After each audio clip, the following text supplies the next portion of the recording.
Hello guys, आज मी बनवणार आहे आषाढी एकादशी स्पेशल उपवासाचे आप्पे। यासाठी 1 कप भगर आणि 1/4 कप साबुदाणा चांगला भाजून घ्या आणि याला थंड करण्यासाठी ठेवा। तोपर्यंत 4 हिरव्या मिरच्या बारीक कट करून घ्या आणि 1 कच्चा बटाटा खिसून स्वच्छ धुवून घ्या। हे थंड झालेलं साबुदाणा आणि भगर मिक्सरमध्ये रवाळ होईपर्यंत बारीक करून घ्या। यामध्ये 1 कप दही आणि 2 कप पाणी टाका।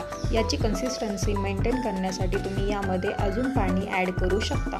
खिसलेला बटाटा, हिरव्या मिरच्या आणि हे मिश्रण एकत्र करून त्यामध्ये 1/4 कप शेंगदाण्याचे कूट, चवीनुसार मीठ आणि चिमूटभर खाण्याचा सोडा टाकून याला 15 मिनिटांसाठी झाकून ठेवा।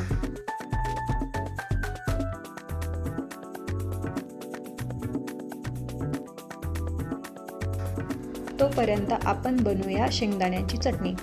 चटणीसाठी 1 वाटी भाजलेले शेंगदाणे, 1 कप दही, 4 हिरव्या मिरच्या आणि चवीनुसार मीठ मिक्सरमध्ये बारीक करून घ्या। तयार झाली आपली शेंगदाण्याची चटणी। आप्पे बनवण्यासाठी आप्पे पात्राला तूप लावून घ्या आणि त्यामध्ये हे मिश्रण घाला।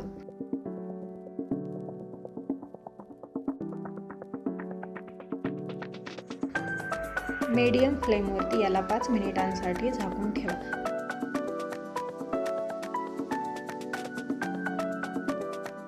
तयार झाले आहेत आपले मऊ आणि लुसलुशीत असे उपवासाचे आप्पे।